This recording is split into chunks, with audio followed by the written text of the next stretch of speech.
Welcome to this EconTEAch seminar on mentorship, supporting students applying to grad school. I am Ramin Nassehi. I'm a lecturer at the Department of Economics at UCL. I'm part of CTaLE, and tonight I have the pleasure of hosting this session. So the speakers today will be Dina, Carl, and Gaia, so I'll ask them to introduce themselves later on. But in the meantime, let's warm up. First of all, if you can open up your camera, we very much appreciate it. The more people you open up the camera, the merrier. So before we start, let me ask the participants to tell a little bit about themselves. So if you could just put in the chat, right? Let's say 2 bullet points that would describe you. This could be your affiliation, your research, something about you as a person with 2 bullet points. Not now. Let's give it 1 minute. So prepare your answer in the chat. And then after 1 minute, I ask you to press enter. So 2 bullet points that would describe you professionally. So in the meantime that you are preparing your answers, let me just go through some housekeeping matters. The session is recorded and live streamed on YouTube. I am going to ask Dina to present first for 10 minutes. Then we'll collect some quick questions for her, and then we go to Carl and Gaia.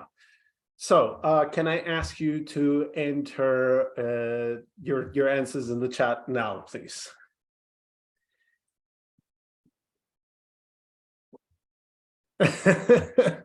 Very tired. Okay.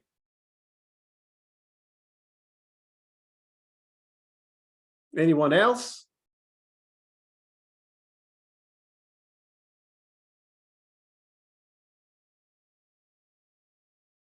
Okay, good. So we're waiting. Yeah. So, Dina, would you like to go first, introduce yourself and tell us a little bit about your project? What is it that you're doing? Why are you doing it?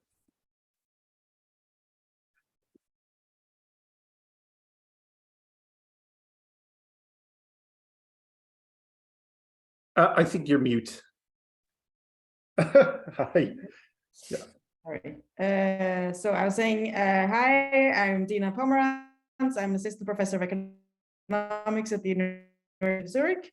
And I'm here to talk a little bit about GAIN, the Graduate Applications International Network. This started when I was doing some projects in Kenya, and I had previously done research projects mostly in Chile and Ecuador. And I noticed this stark difference between how the research assistants sort of were organized and conceived of themselves, where in Chile and Ecuador, there was this whole pipeline of students who wanted to do a PhD in economics and therefore were looking to work as a research assistant with the idea of learning something and then being, applying and becoming a professor themselves, coming back to do research projects. And in Kenya, it was more like people worked as an RA, and then they worked as an RA, and then they worked as an RA, and maybe one day they become a research manager, but there wasn't this pipeline between the professors working with the RAs and the RAs being the future professors. And I talked a lot with my RAs from Kenya about how we can build this pipeline of African students also to, if those who want, going into the PhD programs. And I'm a development economist, and when you go to development economics conference, it's really striking how few Africans there are. And it's very embarrassing, I think, for our profession that we study a lot of times things in the African continent. And then, I mean, for Latin America and Asia, it's actually not universally better. There are some countries for which it's great, like, Chile, Brazil, Colombia, India. Then some other countries, there are also very few. So it would be good if, Claudia, would you be able to put, I think your project is called GAIN, correct? Yes. It would be great if you could put the link to it. And in the meantime, so just correct me, so the project is focused on Kenya and the mentorship with students. So we decided then to focus on the African continent. even though there are other low-income countries outside the continent that are also underrepresented. We could imagine going to other underrepresented countries in the future, but right now we are focusing on the African continent. And essentially we're thinking, what are the things missing that are there in a country like Chile? And one is information. How does it work? Who can even do it? The fact that it's actually available, like you can become the next Michael Kramer. There is a pathway, and then how do you do it? Who is actually qualified for this thing? And then also the costs, right? So then you have to apply. The GRE is part of the cost, but actually what people talk about less is the application fees of the universities. Dina, would you like to present, or do you have, yes? Sorry? No? Can you not hear me well? Yeah, that's right. Would you like to share your slides and present? I don't have slides. Oh, okay, great. The misunderstanding. So let me then go to Carl and Gaia. So sorry, I thought I was supposed to talk for 10 minutes.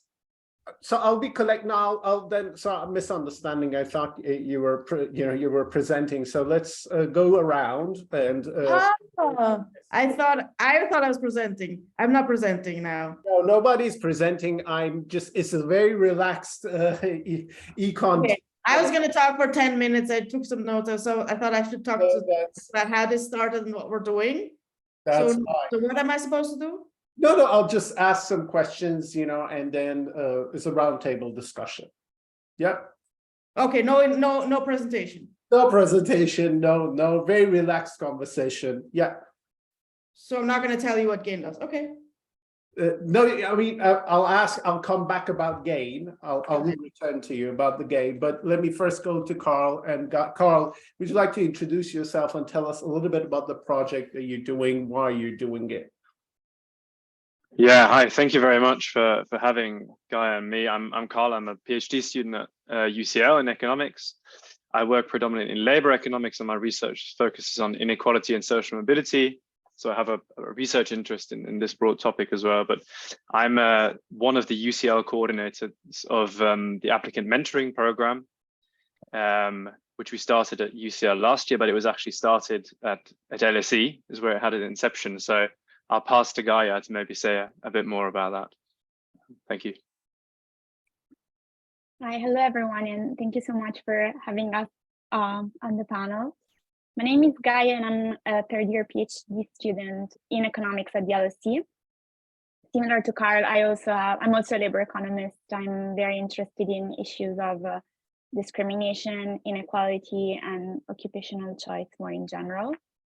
I'm also not among the founders of the AMP, the Applicant Mentoring Program, but I joined a few months after the program was started by two PhD students at LSE who started thinking about the program after what happened with George Floyd. George Floyd triggered a lot of talks kind of throughout society, but also in economics about what we can do to increase the representation of minorities, not only Blacks, but what can be done on this margin. And kind of, they had a lot of brainstorming sessions, and one idea that came up was that of setting up a mentoring program. And so here we are 3 years afterwards. After the first wave of the program, other universities got involved, and now we are kind of like a consortium of 5 universities in the UK. Even though similar programs, of course, exist elsewhere, there's a program in the US. The target of the program is not only UK universities, so applicants to UK universities, but it's kind of like a way to homogenize and recruit mentors across a broader pool of universities who jointly mentor the applicants to the program. Very good. So let me go back to Dina. So let's start with the bigger, problem. Why do we need these mentorship programs? What's the problem? So that's what I think I just talked about. So I guess I could that there isn't a pipeline, that there's a huge underrepresentation, that there's information missing in funding. That was my introduction before. So maybe should we want to go to the next person, or you want me to tell you what we know? Yeah, more about the information. Could you elaborate more on the information barrier, please? Yeah, as I said, so people don't know that if you're an RA in some countries where there isn't a pipeline, there isn't this knowledge that you could actually become the professor. There isn't the knowledge about how to apply for this, who is actually qualified, and what you need to apply for the program. Also how to study for the GRE and things like that. So I think those are the points that I have mentioned. Yes, thanks. Carl, Gaia, can you add any other barriers, information barriers that exist out there? Gaia, do you want to? I think the information barriers, obviously, as Dina has outlined, quite a big one. But what we often find as well is that people are sort of like lacking in motivation and the belief that they can do it. So even when they've got quite a good grasp of what the structure of the applications are and what it takes, I guess, in terms of what you need to submit and the credentials you need to have, I think often they don't trust themselves. And I think that's something that we've seen in our mentoring that plays quite a big role, that our mentors spend quite a large time speaking about their own experience and sort of like sharing that and encouraging people to apply and building up their confidence. And I think that's quite an important channel there as well, rather than just the information. Gaia, what do you think? Sorry. Yeah, no, I completely agree. And another margin that's a little bit perhaps more unexpected that we found that really speaks to a lack of information is that a lot of times the mentees of our program aren't really aware of either what really the requirements for a competitive application are. And so a little bit of mentoring can help with that. And also kind of really at the point of the application, some of them have mixed information on how good the GRE score should be, what really kind of like the more practical things to get the application through are. And in this case, really, again, it's really kind of like lack of information and a small intervention, like talking to someone or being mentored. We've seen that it can really, really help with this. So information barriers, what about skill barriers? Dina, do you have any thoughts on that? So we are working with students who are highly qualified and who may not know, as Carl pointed out, that they actually qualify. We can obviously not provide a whole master's in economics online. So we're looking for the many brilliant Africans that are out there and who may not know that this could be a path for them, or if so, how to do it, and also then providing the funding and stuff like that. I think it's more about detecting talent, and actually there's more and more really good economics programs on the continent, and yeah. So you're not providing any extra skills, it's just spotting the talent, correct? If you'd like, I can tell a little bit about our program though. So we have a 3-part program. Yeah. It starts with a webinar series. So you have to apply. It's open to all students from Africa. They can have already a degree from outside of the continent, or they can have all their education on the continent. Then they can apply to the webinar series. And so we take students who have graduated in at least undergraduate in economics or related fields, and who graduated with good grades, and who are motivated and interested in potentially pursuing graduate school.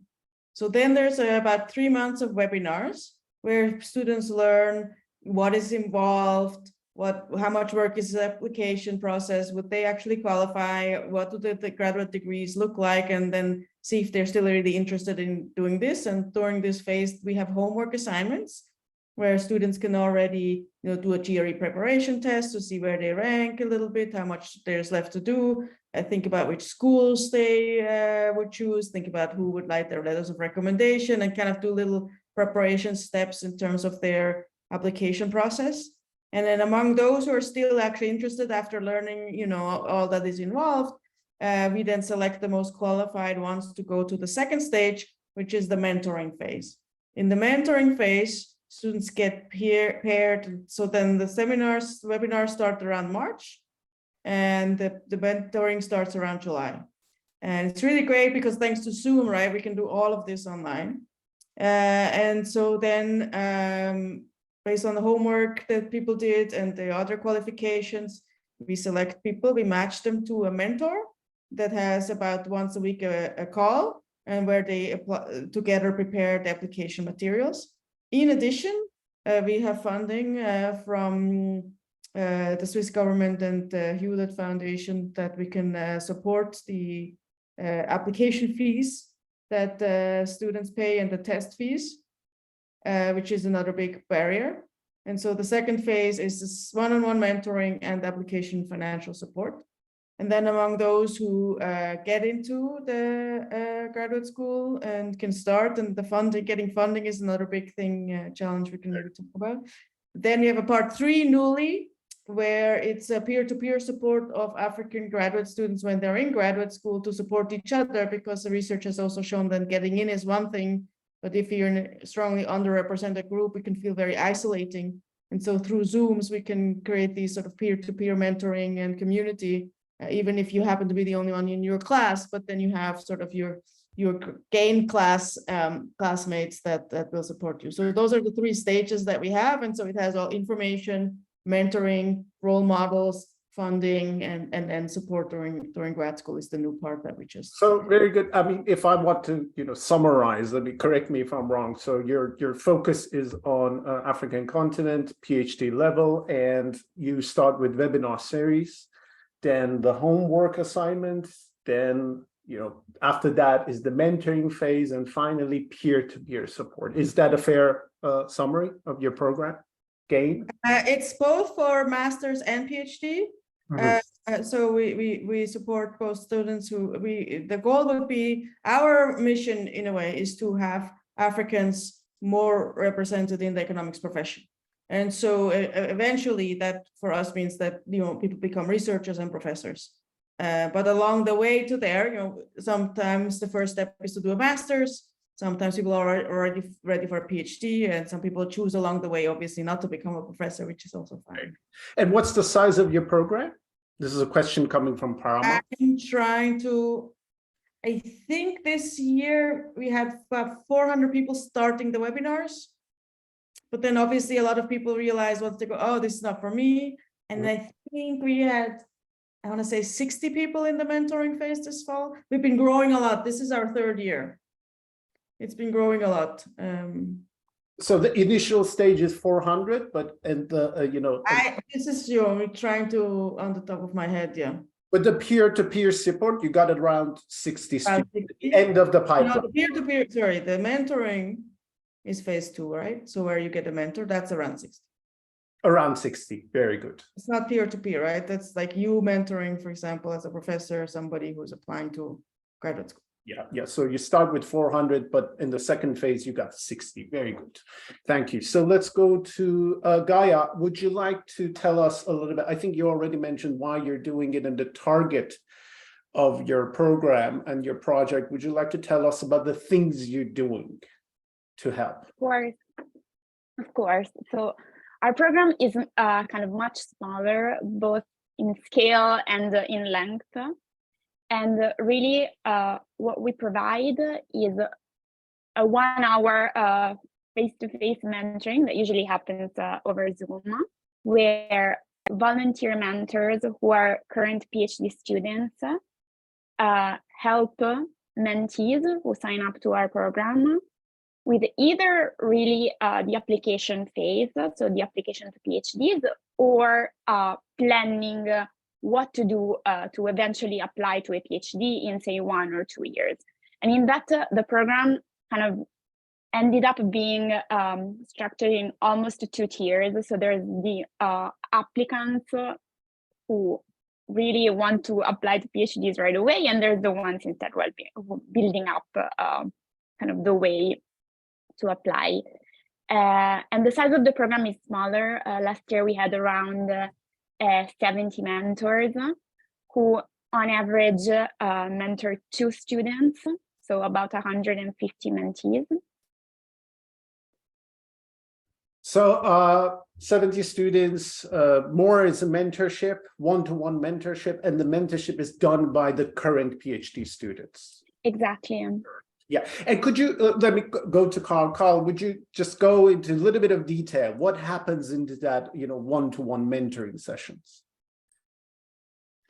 So in these one-to-one mentoring sessions, what we ask all the mentors to do is to at least review the application material that is sent by the applicant. Of course, if that applicant has all the materials already or is putting in an application in that cycle, so we have a split of about, so last year was about 2/3 of our mentees applied within that same cycle. So they would start in the fall with the mentorship and would submit applications over Christmas and the new year. And 1/3 is people who, as Gaia pointed out, who are thinking about applying to PhDs and sort of have a bit more of a longer timeline.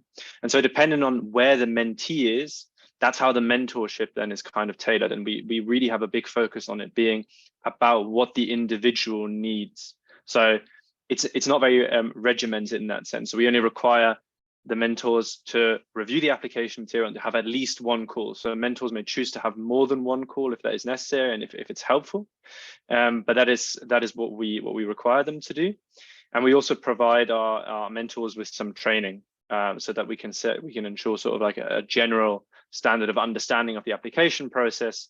Yeah. And for example, so we had what was super helpful, we had a meeting at UCL with the admissions team to understand kind of the process and what applicants might find more or less helpful in terms of aiding them in the process. Provides the training for the mentors. We do. So, and it's the very specific thing I think is that what we always try and make sure is that people don't just force their own experience as kind of a blueprint onto the mentee.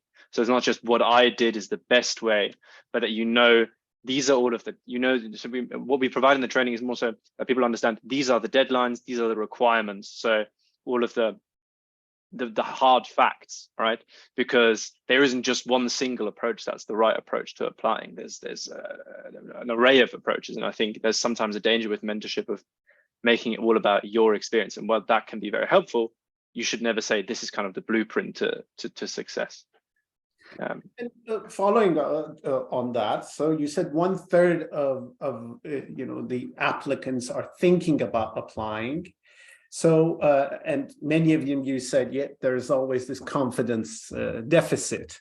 So for that 1/3, what's your main encouragement strategy to encourage them to push them to apply? Again, I think that depends like quite heavily on the individual circumstance and on the mentor. I think it's very hard to give a blanket answer, but I think in general it's coming back to what Dina already pointed out. So it's a measure of like providing information and also saying, oh look, you already have some of these credentials, so and these are your possible options. But I think what and Gaia, sorry, please come in if you have any other points. But so the one thing that I find quite important is that when we have a longer time frame in terms of the amount of time that people have to the deadlines, they also have more possibilities to explore other things, to, for example, do another RA, to think, to consider these things a bit more. And maybe they have a bit more of time to enhance their application, so to speak, and also to gain that experience. And our Gaia is a big believer in RAs and thinks that they're very valuable. So Gaia, do you want to add anything? Sorry. Yeah, no, I think you covered everything perfect, but something I wanted to add, because I find it super interesting and super fascinating, is that we talked a lot about information. But in fact, when we asked both mentors and mentees in separate follow-up surveys, just for us to know what was going on in these meetings, what was being discussed, we learned from the mentees that it's super important what they learn about the process, and they learn about jury thresholds. But most of them really report that what mattered the most was, sitting down with someone, and these had a huge kind of positive impact really on kind of the realization that they can actually go ahead and apply. So kind of like a confidence boost, a motivation channel. And I think these gave us a lot of kind of reassuring. It was really reassuring that the program matters. It's not only about information, so it's not like we can bring in a pamphlet with saying this is the GRE score that you need.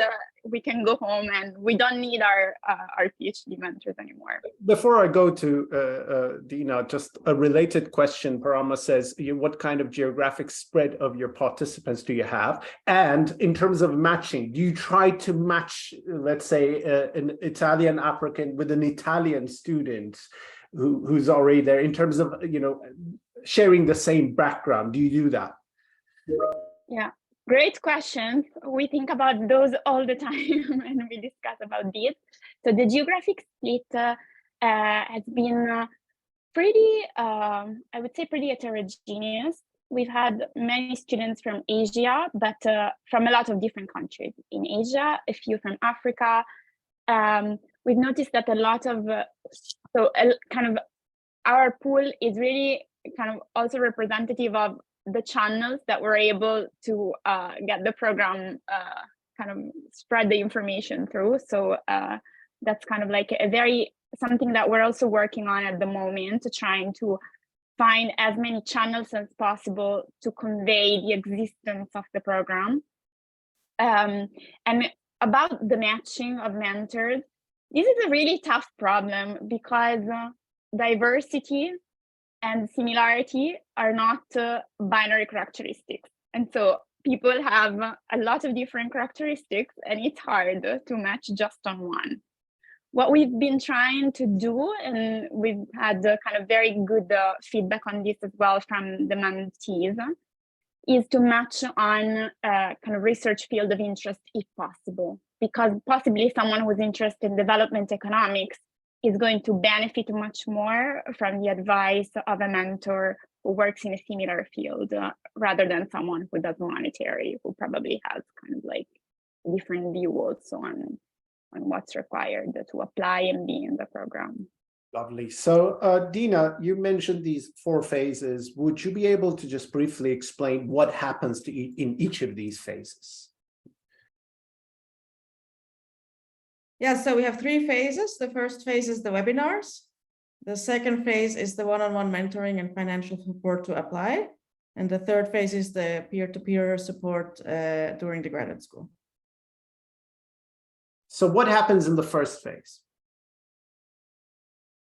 In the first phase, we have webinars that explain to people what it is involved in applying to graduate school. And they get homework to do some parts to do that. In the second phase, they get assigned a one-to-one mentor that is very similar to what we heard about from the PhD students. And we fund their application fees for the schools and for the GRE. And in the third phase, the students, alumni of GAIN, organize group Zoom calls and activities to support each other during graduate school. And could you tell a little bit about that peer-to-peer support? It's very new, and actually I'm having a call next week with Abdu and Longezo, who are organizing this, and I'll be excited to hear what they'll share, what they did so far. Actually, I'm not part of that. I'm not an African student in graduate school, so I will be excited to learn from them what they are doing. And we are here to kind of support them in the activities. One of the things that we've been thinking about a lot is kind of which roles we want to have African students take on, and which roles we as non-African allies do. Because on the one hand, for representation, you really don't want the leadership of the program be a bunch of white ladies from Zurich. At the other hand, there's also this phenomenon that all the volunteer work for diversity work gets dumped on the minority students. And so what we're trying to do is that, also I'm the oldest person in the program, so I'm there as a resource person sort of for everything. But in general, like we're trying to have the allies do a lot of the sort of administrative tasks and fundraising and organizing things like that. And then having the African students and alumni leading more of the visible work. That is where also the role model effect is really important that you were saying, and so, for example, the phase 3 is built entirely by Africans. in the webinars in phase 1, we try to have a lot of African experts as well, who are doing like leading the conversations and things like that. And then other people are maybe organizing like the website and things like that. So we're trying to, and this is the conversation we're constantly having in the team, you know, how can we empower Africans to take on leadership roles and be the decisions. And I felt a bit awkward actually coming onto this panel as like the Swiss person representing GAIN, because it's very clearly an organization that's co-led by Africans and people from the north. So, but yeah, that's phase 3 is so far purely African led, and I'm excited to learn about it soon. So I think Parama has some questions about this particular third phase, correct? You could Well, I want to know more about the third phase for sure. And Dina, maybe we can have, once you've settled into that, maybe we can have some of the people who are actually running it back to talk about this.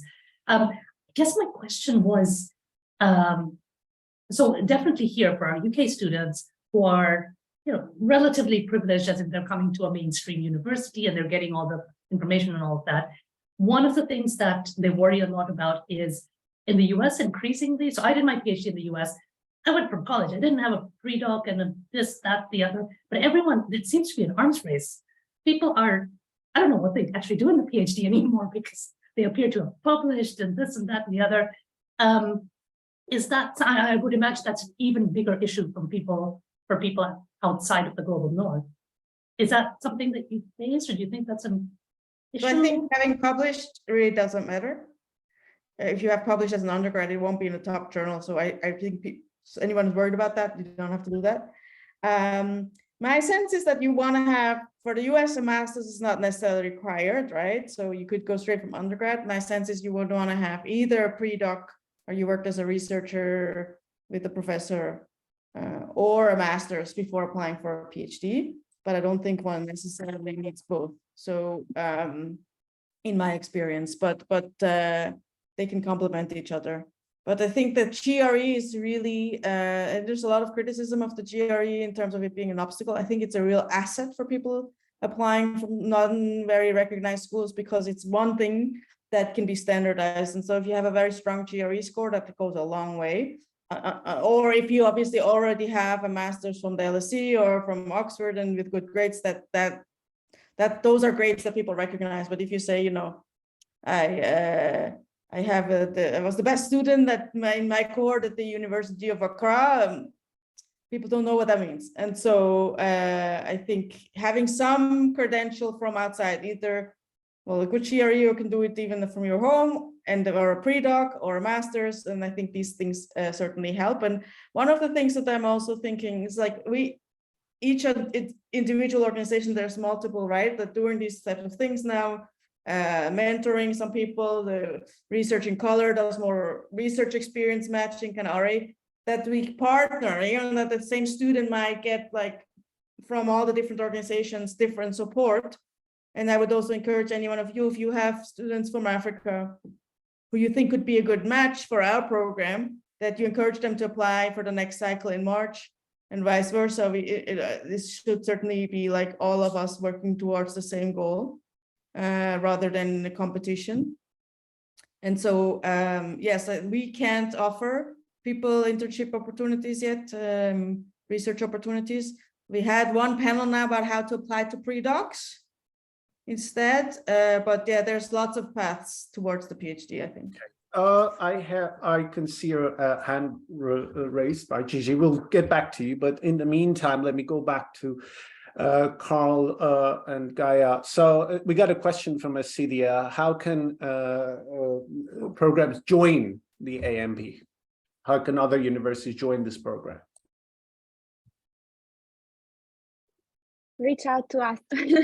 So we've been doing some work talking to other departments at our own universities, non-econ departments, and just because applying to PhDs is so topic specific, we've decided to kind of keep the program specifically for econ, but we're definitely open for having other universities join. And we've had a lot of kind of meetings with other departments to explain them kind of what challenges we've faced, and to kind of share a little bit of the knowledge that we've acquired so far.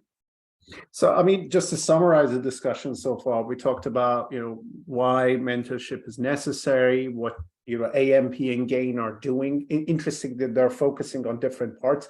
AMP is focusing more on the receiving, end of that. And my understanding of GAIN is more about, the exporting side of things, helping students applying.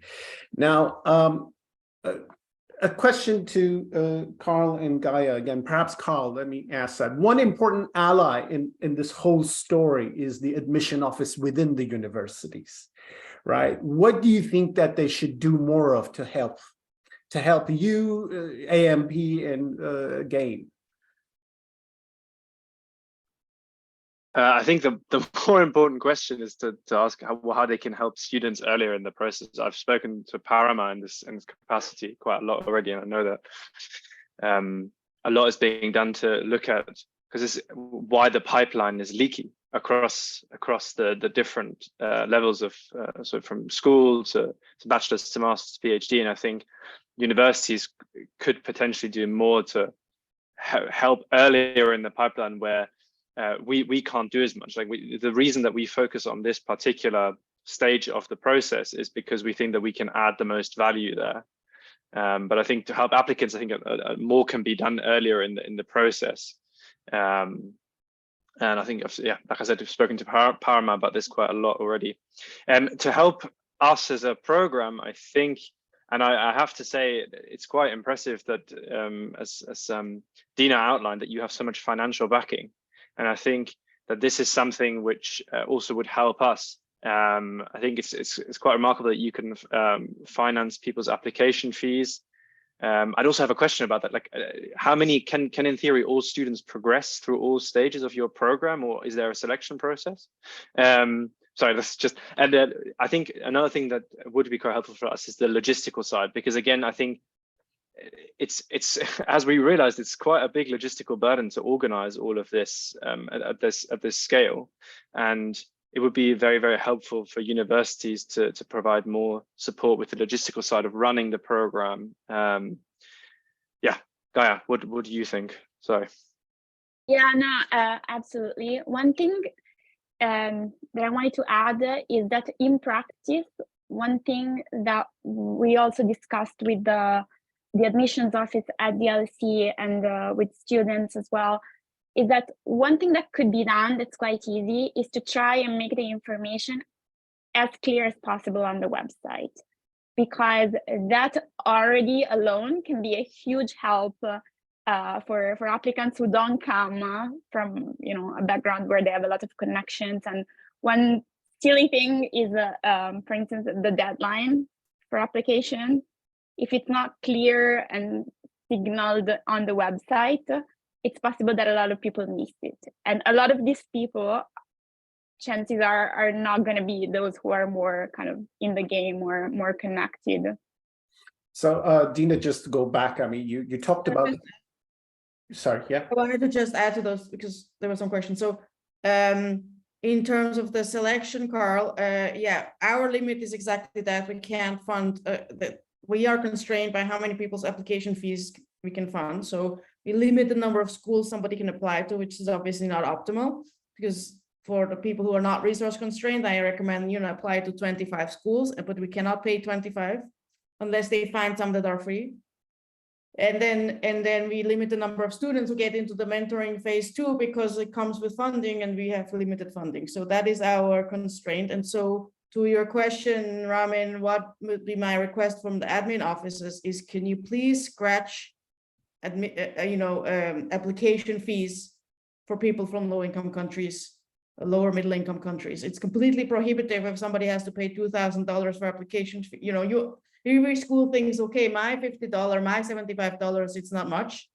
And then you add that up over 10, 20 schools, and it's somebody's monthly salary or the whole family's monthly salary and some other person's school fee that doesn't get paid if the person applies, and it's completely prohibitive.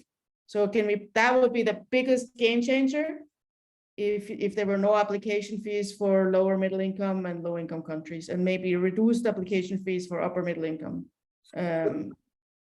Just to check, apart from you do support on application fees, you said you also provide support on GRE, correct? Or no? Yes. You provide funding on that as well.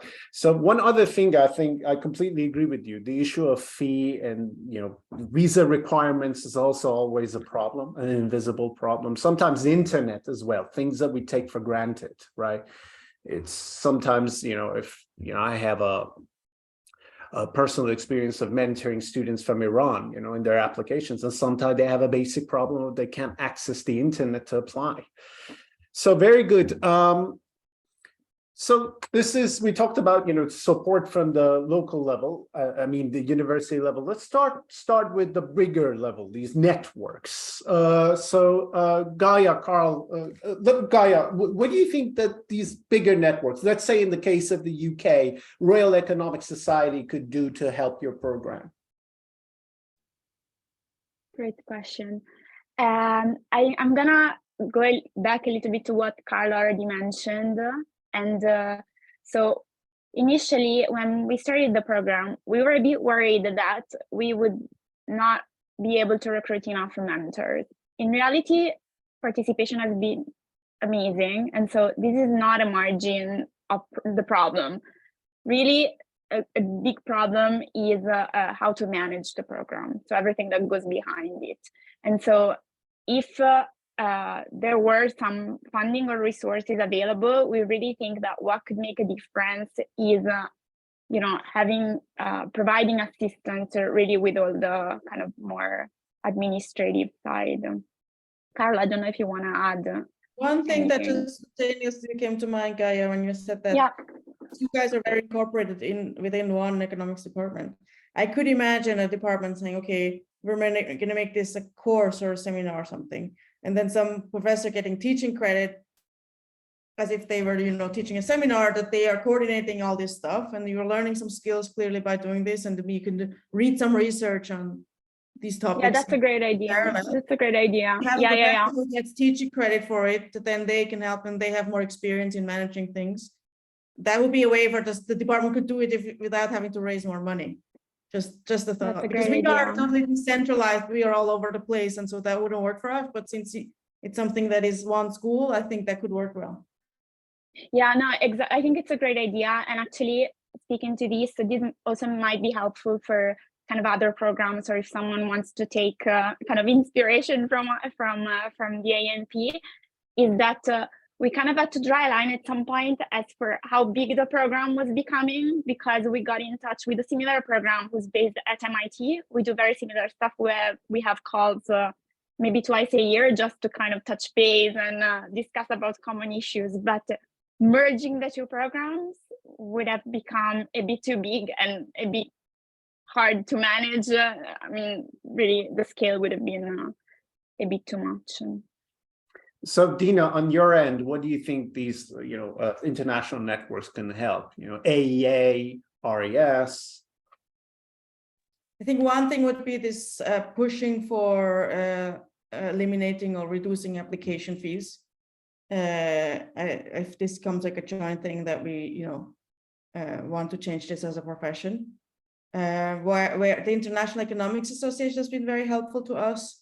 They provided a little bit of funding. They also help to disseminate our call for mentors. So far, we have also been lucky to have enough mentors, but if we grow more, I think, that will become a big, circulating the call. I think those are, obviously can support and coordinate all the different grassroots movements, groups that have started. But if I had to pick one thing, I would say pushing for the abolition of the application fees, because I think that's where they have an advantage over us to be decentralized. One-on-one mentoring, in the end, it's a one-on-one thing, and there's not that much economies of scale in it, but lobbying for these fees, I think there are. Gigi, would you like to go ahead and open up your mic and ask your question?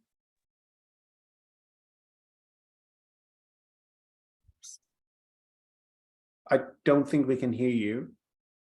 Can you hear me now? Yes, please. So I have a question. You guys have been, and commendable, you guys have been paying lots of attention to people in Africa.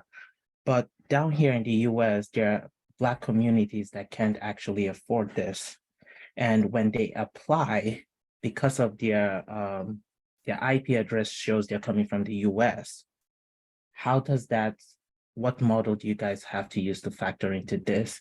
And one thing I've noticed since teaching my PhD is in developmental economics, but every time I've taught in like several universities, visiting professor tenured, I've noticed that most African American, or well, in particular African American, most African students go to different departments. They're more interested in sports, economics of sports, sport management. Is there any way, because if we want to get more African into the econ field, we have to tailor into their interests. So, and I've heard all these amazing things, labor economics, population economics, but when I interact with these students, when they come to my office, and this is an anecdotal evidence, I believe 95 to 98% of them are interested in sports. That's really interesting. I hadn't had, so we are working mostly with people who haven't been in the US yet, right? And so in that group, I have heard people more interested in development or macro or health, which is more what they have maybe seen in terms of research being conducted by professors there. I don't know in your situation, if you have somebody who starts being interested in sports economics, maybe that's like a good gateway into the field, and then they also take other classes and they get excited about other topics also. I mean, I think people change also once they're in the PhD or in the master's, like their research interest, and then not necessarily staying in that, but I don't have that much experience with that. I think the first point you raised, I think, is a really important one, is because these application fees are generally a problem for low-income populations, also within rich countries. So I was sort of advocating for sort of quote unquote my population, because we're really focused on people who grew up in Africa. But I think you are totally right. And obviously Black Americans are hugely underrepresented too. There is an organization called Research in Color that is focused on people of color in economics much more broadly, and where your students could also participate if they're American. And then there's another one that's only for Black women. It's called the Sadie Collective. Those are two organizations that are open to African-American, the second one only African-American women, but Black women and people of color in general, that I could highly recommend to your students.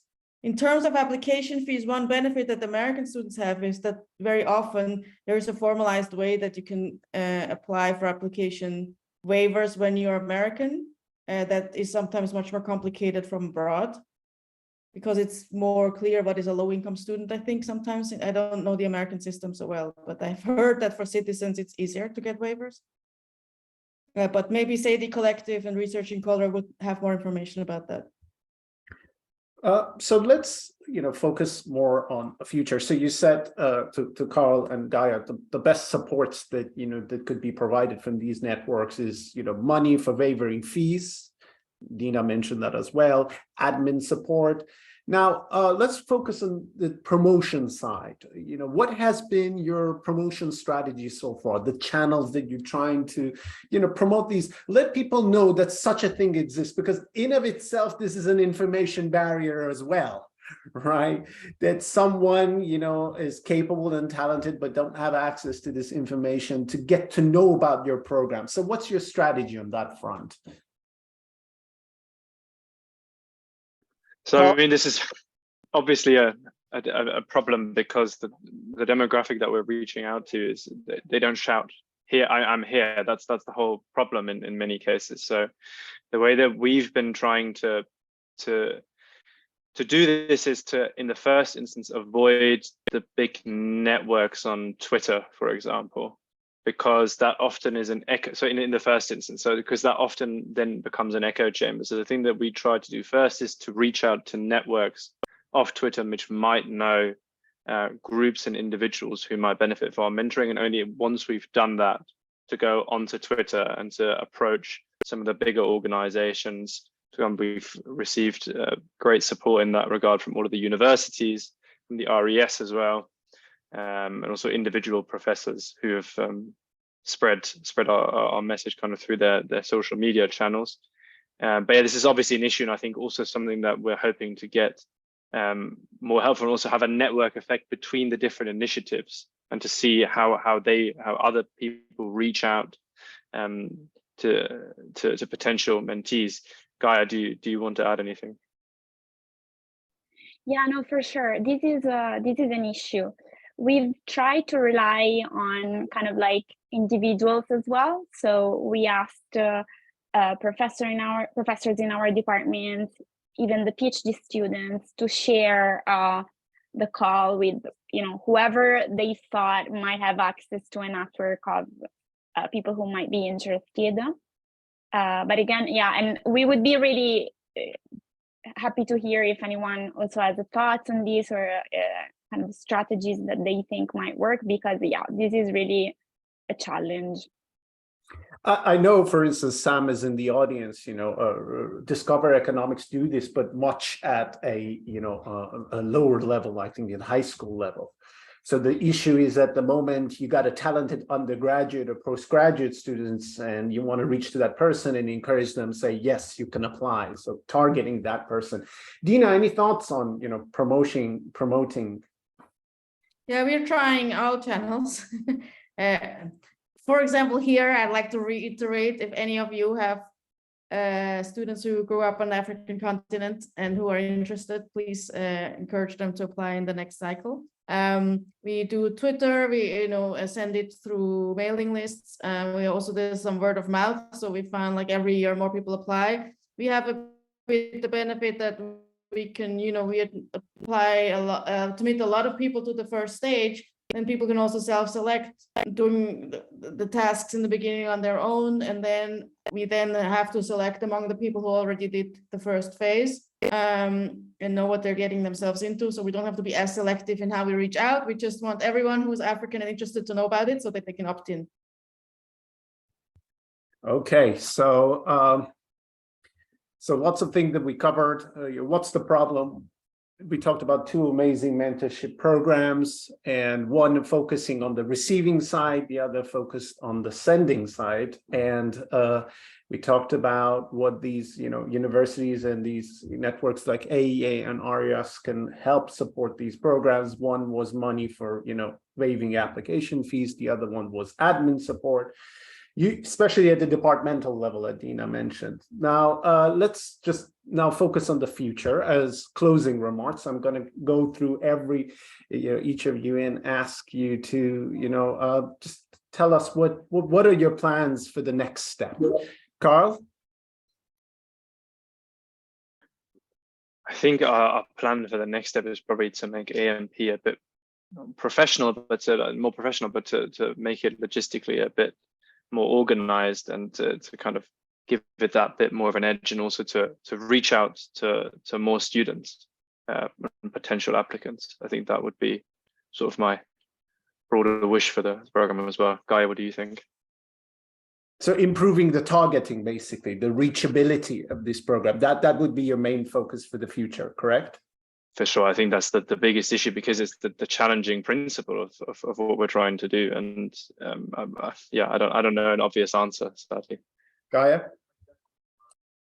Yeah, absolutely. And I think if AMP and its format can inspire and help other departments or other universities set up similar programs, I think that would really be amazing as well, because really students are happy to volunteer and help, but there needs to be a little bit of kind of a structure or facility that helps them do that. And down the line, you can have a really big impact. I think another thing that I can think of that these global networks that RES and AEA are doing is just putting all these initiatives together under one umbrella, that you can have these positive spillovers, at least on that end. But as you said, the main challenge remains, how can you improve the reachability, the targeting of these programs? So Dina, final thoughts, on the future. Yes, let me start with the big future. I think the present is very embarrassing for our profession. Both in the, I was talking a lot about African representation, but as Gigi pointed out, African-American representation within the US economics, where I was for 12 years in the US, is equally abysmal. And I'm really excited to see how many, especially very young members of the profession, are really working towards changing that. And my vision is like, you know, like now we would think a panel on abortion without women, it's really embarrassing.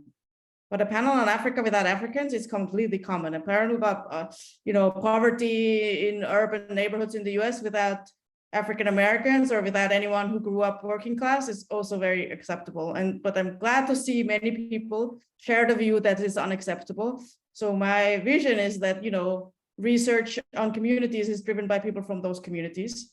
And so I think we're taking all little steps, but many places are taking steps. And I'm excited to think that, you know, our children are going to study economics. They can study economics with professors from all classes and all ethnic and geographic backgrounds. And so I mainly want to thank all of you. You're clearly on this call because you care about this topic. And I think, you know, with so many, I mean, we started this thinking we're the only ones, and then I saw Sadie Collective and Research in Color, and now you guys and MIT, and it's growing and it's exciting to see. And I hope we can all support each other. And you know, having less people who look like me in the profession and more people who look different in 10, 20 years from now. So let's everyone join and help these two programs to make our profession less embarrassing. Yes, I like it. So thank you all for the great seminar. And here at CTaLE, we're happy to help. Right. So round of applause for Carl, Gaia, and Dina. Thank you so much. Wow, so much. Take care, everyone. Enjoy the rest of your day. Bye. Bye. Thank you so much. Bye-bye. Thanks very much for having us. Thank you.